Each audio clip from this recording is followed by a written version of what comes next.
As we continue on our most intriguing Seahawks countdown, we are on today to a guy that I think we've talked very little about, and I'm not sure I know a whole lot about him. Maybe that's why it makes him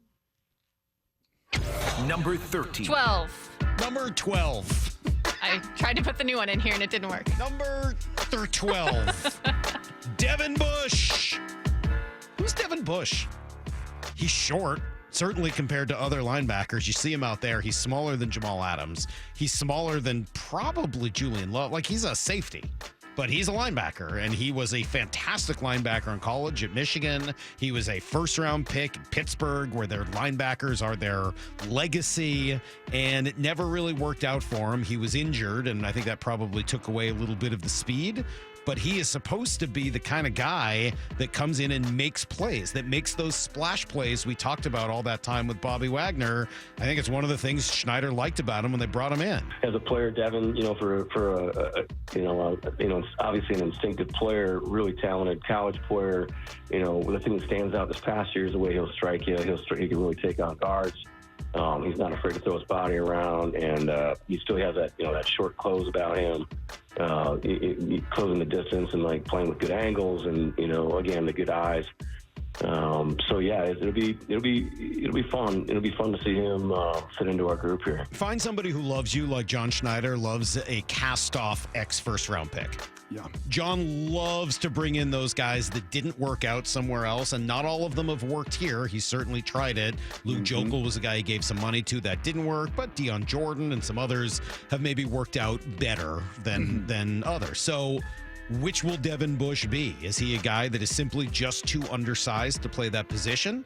Or is he a guy who can utilize that speed and maybe even utilize his lack of height to hide himself behind some of those defensive linemen and find a way to be a playmaker for a defense that really needs plays made? He's number 0 on the field. He's number 12 on your list. I've seen these college kids try to wear 0. It just bothers me. I'm sorry. Just a bias. Kind of like it. Okay, it's just a bias. Kind of like it. Oh, it says something. Right, it's like Cam Newton wearing number 1. It says a little something. Yep. I like it. Yep. I like this. I like it. I know what else you like. It's on fleek, bro. I'm gonna. It is, dude. It's perfect. I'm gonna talk about this for a minute, and you're gonna go to your phone again. You're gonna multitask twice during our show. All right, let's do it. I need you to go to Twitter, and I think if you search up Devin Bush, you'll know how to search it better. But he tears up the Spartan logo in Michigan State. You want to talk about just that was before the game. I want to say his final year, Michigan State. It's not Michigan, Ohio State, but those two schools don't like each other. And look at Devin Bush. Yeah. He's like doing like a bull stomp, like before a bull charges somebody. He's a Bronco bull right there, and he is tearing apart the Spartan logo. He don't care. Probably the same reason why he wears 0. He don't care. And he had such a swag about him. If you remember his suit on draft night, it was funky. It was eccentric. It was out there. It's like, yeah, man, when you're a 5'10 linebacker, and not like a Sam Mills 5'10", 240.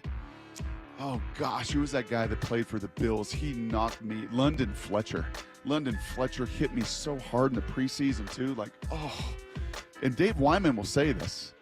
It's maybe the one place on earth where, like, you as a male want to be a little shorter. Dave's like, it wasn't advantageous to be 6'3". Like he had jealousy for the Sam Mills and the London Fletchers and those guys that could get behind their pads, that could hide and then strike you. But you better be able to strike.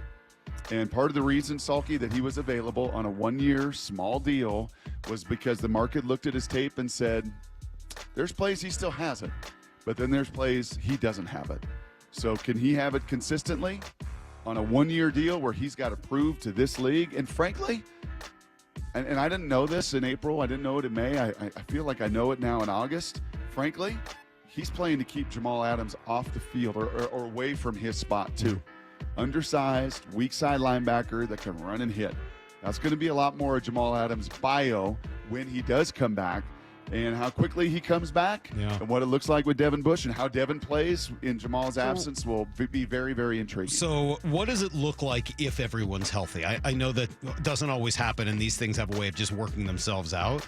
But what do you think it looks like with Bobby, Jamal, Jordan, and Devin? I mean, that's 4 guys for kind of, 2 spots? Yep. What does that look like? It kind of looks like a Mariners rotation with 3 arms down in Arkansas ready to go if the others can't sustain. That's kind of what it looks like. So we've got to have numbers and strengthen numbers, right? And we know in this front 7 that, and it's one of the little things that Bert snuck in. It was a complicated conversation with Bert yesterday with some twists and turns. But he did say at one point, like, I wouldn't be surprised if they go out and trade for some defensive line depth. They got linebacker depth, what you just said. When they will all be available, what that will all look like, how it sorts itself out, time will only tell. They certainly have depth in their secondary.